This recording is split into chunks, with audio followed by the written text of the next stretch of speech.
what I call the tambourine of equality.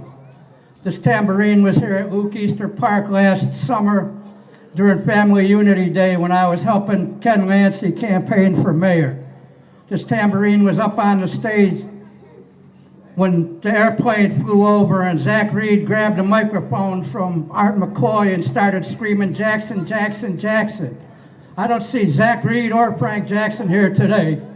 All right. At this community empowerment event.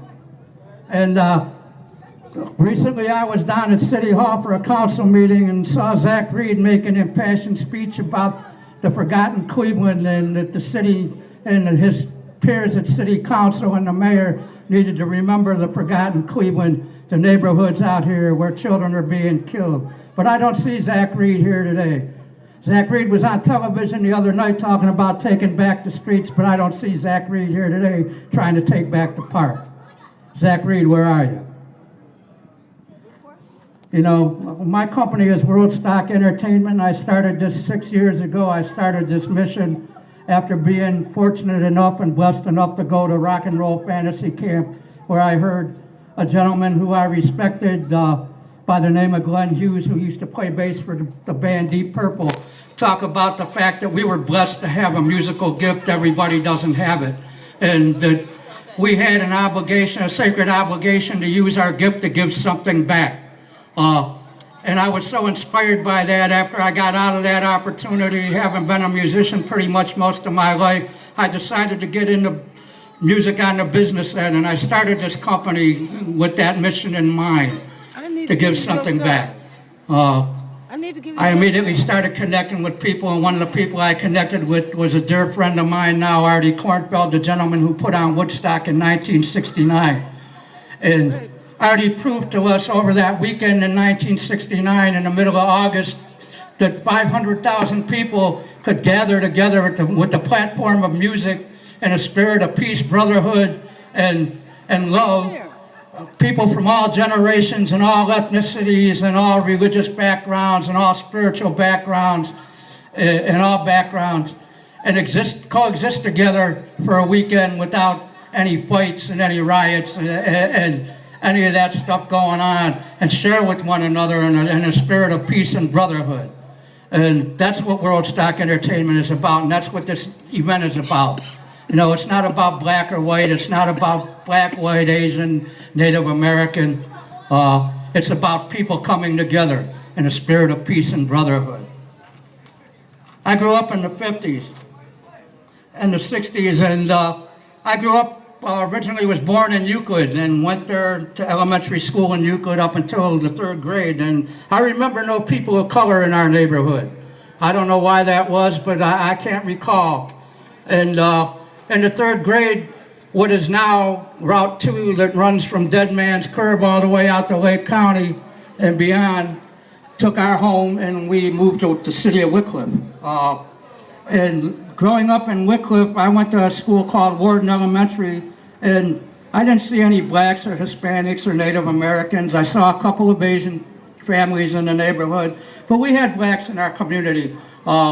They weren't necessarily segregated intentionally, but they happened to live in another part of town and go to different schools. And I had an opportunity to connect with them during 6th grade camp and as a member of the band and starting my music career. And back in 4th grade, I had a teacher by the name of Mrs. McGinnis, who was an Irish woman, a red-headed Irish woman, very spunky, very spontaneous, and she got me involved in being aware of politics. And her heroes were John F. Kennedy and Martin Luther King Jr., and she made me aware of the civil rights movement and what was going on in politics, and encouraged me to write poetry and to do other things and become aware. You know, and my family was Italian, my mother was Italian, and they were prejudiced, but they weren't prejudiced. You know, I heard words tossed around like jigaboo and ditsoon and describing black people, but my mother had friends that were black that she respected, and I just couldn't grasp why you would use those terms to describe people from another race and be friends with them on the other hand. It made no sense to me. And I remember the first time that I used a derogatory word to describe a black person, and I asked the Reverend Pastor AJ beforehand if I could use this word because I didn't want to offend anybody.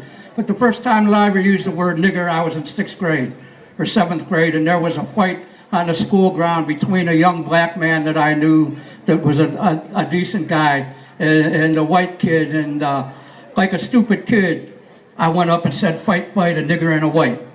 And I felt bad afterwards because I knew what that term meant. And back in the 60s, that term was a derogatory term, and it was a terrible term to use towards anyone. And I didn't really feel that way in my heart, but it was just a thing. And you know, today, it kills me to see that word bandied about so easily by whites and blacks. And you know, athletes have said that they use that term with each other in the locker room as a sign of respect. And to me, that term doesn't designate respect of any nature to anybody. You know, and I just can't see that term needs to be either used in its proper context or totally laid to rest because it doesn't belong in our vocabulary. You know, and during school, I was kind of ostracized by the white kids, and I started hanging out with the black kids in my school, and we'd go to parties together, and I'd be listening to Motown and learning how to dance, and Alex Haley came out with Roots at the time, and that was a very impactful book and TV series, and that woke a lot of people up, you know, and I was in the Army in 1971 and 1973, stationed in North Carolina at Fort Bragg, and had an opportunity to meet people from all over the country, people from different colors, and some of my friends had been members of the Black Panthers in Chicago, some of them were members of the Black Stone Rangers. We were all in the same boat, and the Army taught me that, you know, the fact was that we were all brothers. Out on that battlefield, color didn't make a difference. Those shots were coming at everybody. And there are 3 things that I believe that equalize us. Addictions equalize us, grief equalizes us, tragedy equalizes us, and those things have no distinction. You know, we all bleed the same red, we all cry the same color tears. When our hearts are broken, we all grieve the same way. It doesn't matter what race, color, or creed we are. And I've taken that with me through my life, you know, and in the 70s,